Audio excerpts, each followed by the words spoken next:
Hello दोस्तों, आपका स्वागत है अकेलेपन की कहानी में। Let's start the story. मेरा नाम माया है। मेरे घर में मेरी छोटी बहन रीना, भाई पवन, माँ और पापा रहते हैं।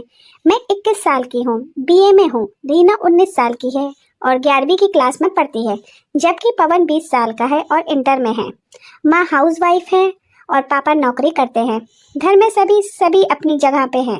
मैं रीना माँ के साथ सोती है, पवन अपने कमरे में अकेला रहता है और मैं ऊपर वाले कमरे में अकेली सोती हूँ।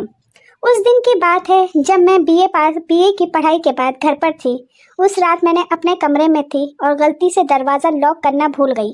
मैं अपने बॉयफ्रेंड से फ़ोन पर बात कर रही थी और तभी पवन ऊपर घूमने आया और खिड़की से उसने मुझे देख लिया। उसकी एक झलक मुझे भी दिखाई दी और वह चुपचाप वहाँ से चला गया। मैं घबरा गई। मुझे डर था कि कहीं वह पापा को सब बता न दे। 2 दिन तक उसने मुझसे बात नहीं की और मैं टेंशन में डूबी रही। तीसरे दिन जब पापा के पास मालिक से कॉल आया और उन्हें 1 महीने के लिए दूसरी जगह ट्रांसफ़र करने को बोला, उसे तुरंत उन्हें वहां जाना था, तो उसी दिन पापा ज्वाइन करने चले गए। तो मुझे थोड़ी राहत की सांस मिली। इधर रीना माँ से मामा के यहाँ जाने की जिद करने लगी। माँ ने पवन से कहा, तू भी चला जा रीना को लेके मामा के यहाँ, वो भी घूम आएगी और तू भी घूम आएगा। लेकिन पवन ने मना कर दिया।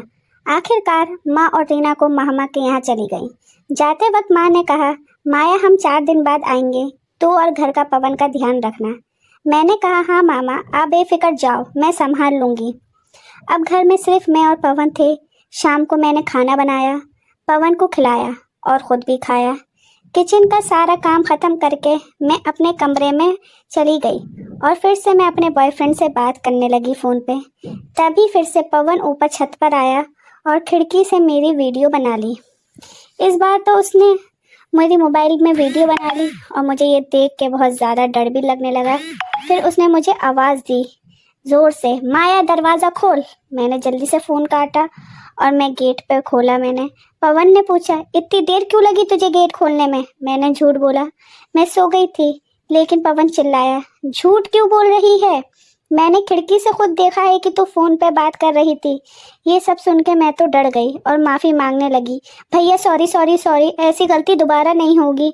पवन ने शांत स्वभाव से कहा, कोई बात नहीं, ऐसा होता है। मैं चुप रही, लेकिन मेरा मन में एक अजीब सा डर था और एक अजीब सी बेचैनी थी। मुझे समझ नहीं आ रहा था कि मैं आगे क्या होगा। क्या सचमुच सब भूल गया जाएगा या बात कहीं और तक तो नहीं जाएगी?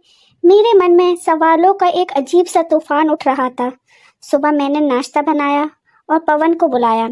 वो चुपचाप आया, नाश्ता किया और फिर अपने कमरे में चला गया। मैंने हिम्मत जुटाई और उसके कमरे का दरवाज़ा खटखटाया, खुट खुट धीरे से। पवन, थोड़ी बात करनी है, मैं धीमी आवाज़ में कहा। उसने दरवाज़ा खोला और मुझे अंदर आने को कहा। क्या बात है? क्या बात करनी है माया? उसने मेरी तरफ देखा और पूछा। मैंने गहरी सांस ली करके और कहा, पवन, उस रात जो हुआ, मैं सचमुच शर्मिंदा हूँ। मैं चाहती हूँ कि तू ये बात किसी को ना बताए। प्लीज़ वो वीडियो डिलीट कर देना, प्लीज़ मेरे भाई। पवन ने कुछ देर चुप रह के मुझसे देखा, फिर हल्के से मुस्कुराया। माया, तू इतनी टेंशन क्यों ले रही है? मैंने वो वीडियो डिलीट कर दी। मैं ऐसा इंसान नहीं हूँ जो अपनी बहन की गलती का फ़ायदा उठाएगा या उसे ब्लैकमेल करेगा। उसके शब्द से मुझे थोड़ा सुकून मिला, लेकिन मन ही मन में शक भी अभी भी था कि सच बोल रहा है या नहीं। तूने सचमुच डिलीट कर दी?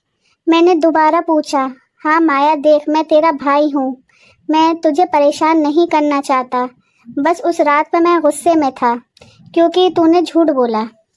लेकिन अब वो सब ठीक है, उसने कहा और अपना फ़ोन मेरे सामने रख दिया। चाहे तो तू मेरा फ़ोन चेक कर ले, मैं तुझे लगता है कि मैं झूठ बोल रहा हूँ। मैंने उसका फ़ोन लिया और गैलरी चेक की। वीडियो वहाँ नहीं थी। मैंने थोड़ी सी राहत की सांस ली और कहा, थैंक यू पवन, और सॉरी, मैंने तुझसे झूठ बोला। कोई बात नहीं, उसने हंसते हुए कहा। बस अगली बार दरवाज़ा लॉक करना मत भूलना।